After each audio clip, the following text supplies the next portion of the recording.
Chris Fleming with Starbase in Martinsburg, also known to my co-workers and students as Joker. We are here at Swing Fit in Bunker Hill, West Virginia, to see how technology can be used by golfers and other athletes to improve their skills in the game. Let's go check it out.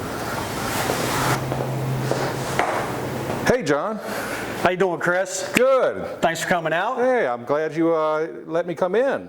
So let's say that I have some problems with my golf swing. What is it you can do for me? So definitely, thanks for coming out. So one of the couple things that we can actually do, Chris, is obviously you got a current set of golf clubs, and what we do better than anything else is we help you understand if your golf clubs is a good fit for you. And what I mean by that is that everybody swings the golf club just a little different. And this one size model that everybody falls victim to, so to speak, it's just something that isn't the best fit for the way you may swing the golf club. So what we want to do is we want to be able to analyze your swing using our technology to help us understand how efficient and effective that golf club is.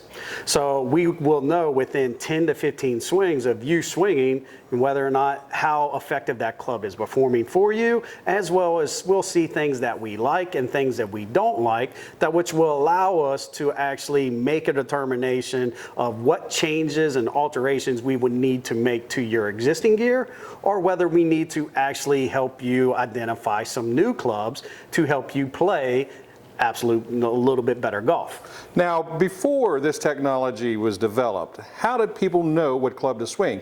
Because my first set of golf clubs I inherited from my grandfather, and I learned to play with them. I don't think I played very well with them, but I learned to play with them. The current golf set I have now, I bought from someone who didn't want them anymore. Again, are they the best fit for me? I don't know. So how is this technology going to show us that the best club for me would be from your analytics? Yeah, and that's a very good question, because what we often see is what you described. Prior to this technology existing, it was done through a rudimentary process, right? Something that was definitely trial and error, so to speak, and very subjective to somebody's personal perspective or opinion on what they perceive is happening. So basically like a golf coach. Yeah, well, a golf coach definitely is, golf coaches will kind of like be able to isolate certain aspects of your golf game based off of what he feels and sees you doing in your swing and delivery. But then at some point, he's still making some educated guesses along the lines of how much spin is being imparted on a golf ball, how high you're hitting the golf ball, and is the reason your shot is moving right to left or left to right for those individuals that's fighting that dreaded hook or slice, what is causing that? Is it the swing, or is it the club itself? And here we're able to leverage the technology to completely eliminate that guesswork. That's beyond the eye test. That's beyond what we perceive could potentially be the reality. Okay, so where do we begin? So there's a couple different things that we really start to look at, and the very first thing we like to do is we do what we refer to as a baseline analysis. And we do this for every single customer that comes in. We actually have them take their clubs and actually hit 5 to 10 shots with their existing gear, and that gives us a good idea of what's going on and how that club is performing for them. And then we're not looking for perfection. We're not trying to critique anybody's swing. We just want to really just determine, is this a good fit? So here what we're going to do is we're going to actually have a customer stand in front of what we refer to this device is called a launch monitor. And this launch monitor is a fancy piece of technology that has 4 high-speed cameras in it. And these 4 high-speed cameras is capturing approximately 16 to 24 inches of the club as it's working through the impact zone, as well as the golf ball coming off of the face. Now, some of the characteristics that we're looking for is we're looking to capture, how much the face is rotating through the impact zone, whether it's staying open or closed to the impact, the target line. And we're also looking to see, how much spin is being imparted. So not only is this device able to see exactly what the club is doing, but it's also able to see exactly what the golf ball is doing once it leaves the club face. And then it's that intelligence that we're able to almost reverse engineer and extrapolate, whether or not if we need to make a change to the existing club, we should actually, make a change to the technique. So as an example, if I was to hit a shot here and I set up,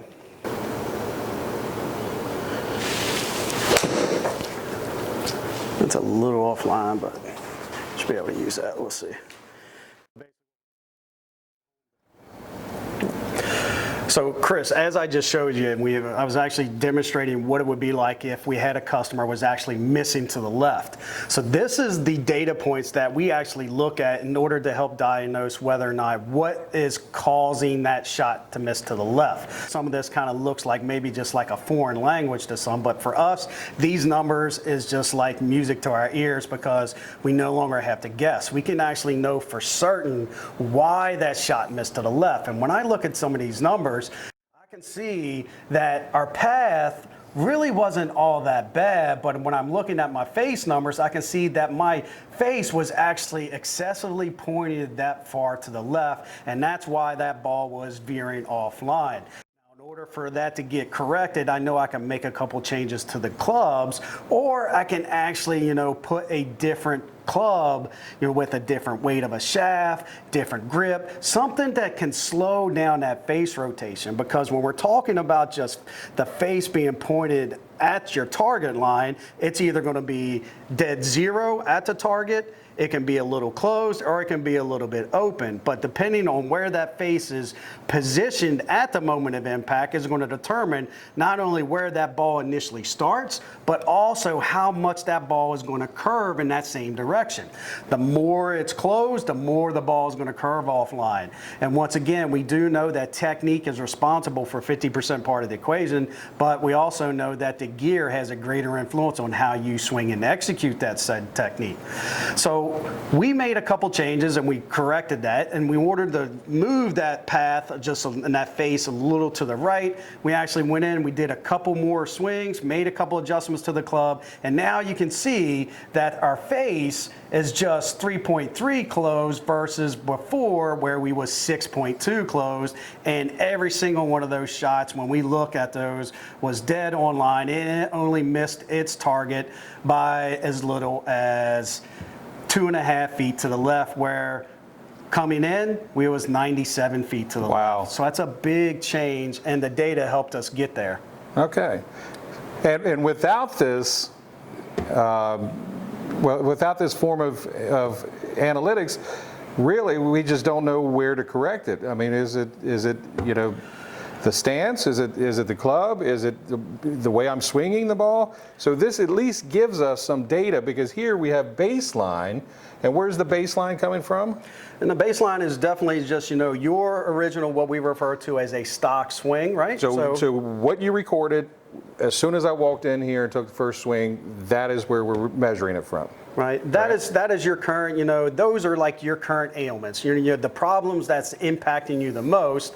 And those are the things that's really either preventing you from playing your absolute best golf, or things that's keeping you up at night and just, wanting you to keep the golf clubs in the closet.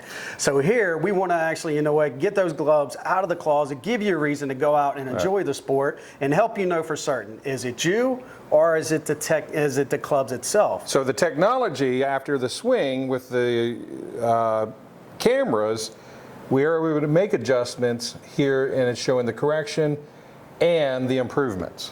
Absolutely. So this gives us a nice, what we call a before and after snapshot. So this way, anytime we make a recommendation, we want to make sure that it's, an unbiased, decision. It's an unbiased recommendation based off of what the data is telling us.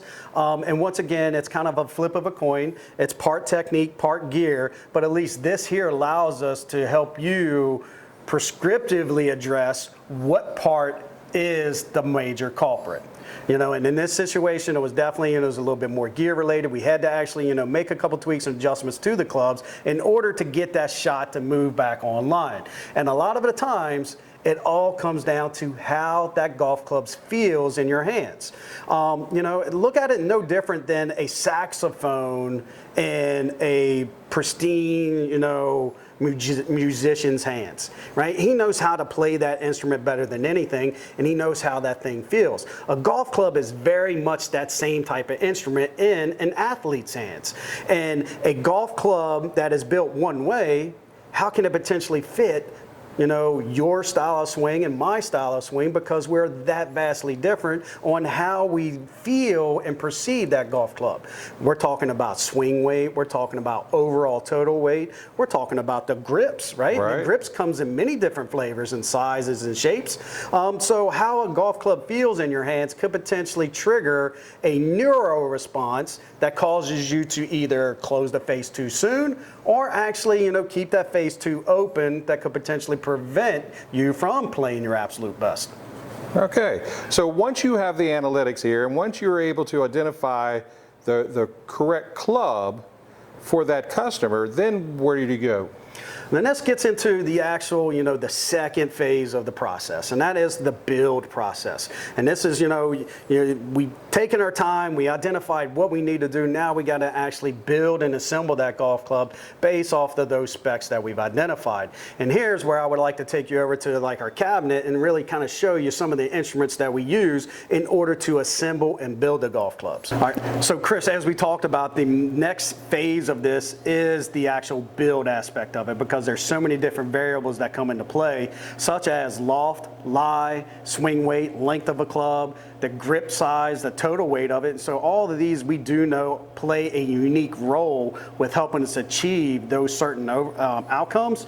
So here, as an example, if we look at this loft lie machine, right, I'm going to get some exact measurements of the final club that we put in your hands to achieve the result, and I want to know exactly what was the loft and the lie angle of that club. Why is that important? Because I know that a club that has a lie angle that's either 2 degrees flat or 2 degrees more upright, improperly built, can potentially cause that shot to miss its intended target by as much as 5 yards on a 100-yard shot, either direction. So that's why it's so critical that we are precise with capturing this stuff down. So once we would get these measurements, we'd actually take these input numbers and we would jot it down here on our build file, which we call a prescription sheet, and that really is just our instructions to our glove building team to really build it to those desired specs. So once we would actually identify, what the loft lie was, the other forms of measurements that we want to actually really take a look at is what's the total length. Right, we know that this club here is directly at 37 inches, and we also want to get a swing weight measurement of the club, because swing weight is just how heavy the club feels. Is there more mass in the club end, or is there more mass in the butt end? And honestly, this is probably the #1 variable that we see that impacts more golfers than anything else, because they're playing a club with a standard swing weight of D2. And D2 is just stating that there's so much mass in the head, so much mass in the butt, and a D2 is that standard swing weight. So the clubs that I inherited from my grandfather probably are not fit for me, just on that simple fact of the weight. It's a very good chance, because how we swing the club, and really that weight that we're referencing, really comes down to 2 key variables. 1, how fast you're swinging the club, and 2, what does that tempo and transition look like from the top of the backswing as you're moving the club down towards the impact zone. And it's that tempo and transition that we look at more than anything to help us determine not only what the overall flex rating should be of that shaft, how stiff it should be, but also just how much weight we need, because this club is a timing mechanism, right? And just simply stated is we got to be able to identify all these unique build characteristics, so that way we can help you create the absolute best timing to find center of face. Why is center of face important? Because that's where we know where max ball speed lives. And as an example, if this was just a little too heavy or not heavy enough, you could either release the club a little too soon, catch the club back in the turf a little bit, catch fat shots, and you're just not going to get the ball to go anywhere. If it's too light and you're just releasing it too early, then next thing you know, you're missing to the left because it's too light of swing weight, and those are just all variables. But once again, as we take our customers through that process, and as you just seen, it's just we make a couple modifications and tweaks based off of what we needed in order to get the ball back in the direction we want. Then it's just identifying what that is, so that way we can actually build it to those desired specs. You sound like a science professor talking about physics and the laws of motion. It's, you know what, oddly enough, you know what, it's like we don't have a science pedigree, we don't have an engineering background, but it's something that, you know, we have a passion for, is understanding what those data numbers tell us. And it's, once again, it does eliminate the guesswork, because, you know, my predecessors before me, right, who I've learned from, you know, used old school practices and approaches to do club fitting. And it's not to say that those old school approaches and practices wasn't effective, because we're talking about some of the greatest in the game that played the game. Jack Nicklaus, you know, Arnold Palmer, you know, the Golden Bear. I mean, all these guys just were so, you know, just awesome in being able to play the sport with some of these elementary style fitting approaches and philosophies. And I only imagine how good they would have been if we had this modern day technology back then. Absolutely. Now, John, the golf clubs I inherited from my grandfather, he probably played with 30, 40 years ago. So rumor is that the equipment nowadays can make me hit the ball farther and better. So is that true? It's actually a very good question, and honestly, I would even go as far to say that we don't even have to go back as far as 30 years. I can say that the engineering process that's now leveraged and utilized with producing club heads today has just become leaps and bounds just from 5 years ago. So we're seeing such huge improvements, not necessarily from the perception of being able to help individuals hit the ball farther, but just to minimize their mishits. Because when we're talking about a head characteristics, you know, we're talking about things such as the sweet spot of the face, you know what, and clubs that has been older than, say, 5 years, 10 years, and maybe in your grandfather's instance, the sweet spot was very, very small. So that means your precision had to be dead on accurate, being able to find that center of face, that sweet spot, because we know that's where you're going to get the max energy production. Nowadays, clubs are more forgiving, and that sweet spot is now increased and enhanced because of these new engineering design characteristics that the engineers are using and incorporating in their clubs. And we're talking about things such as center of gravity, you know, being able to bring the mass low and back to help get the ball higher in the air. So, but those are just some characteristics that really allows these newer designs to be a little bit more forgiving. Now, when you use the word sweet spot, you're talking about the compression and expansion of the club? Yeah, absolutely. You just, I mean, people often say, "Ah, that just felt so awesome," and you know, when you get that perfect shot, the chances of just sort of what our goal is to help you get that center sweet spot feeling more often.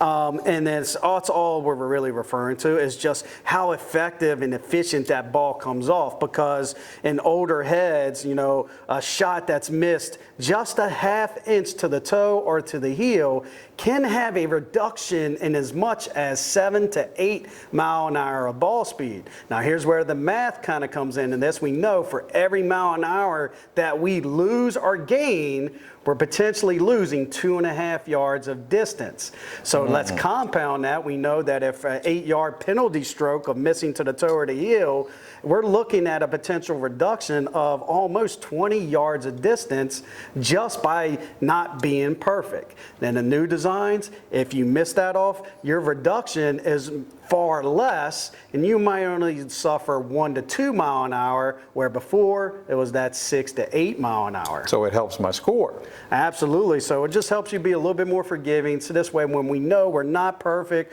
or we didn't bring that A game to us to the course that day, it's just going to help it just, play a little bit more and just enjoy the sport, that much more. Okay. All right, so really the last thing we really need to talk about is how you're going to convince my wife to buy me a new set of clubs.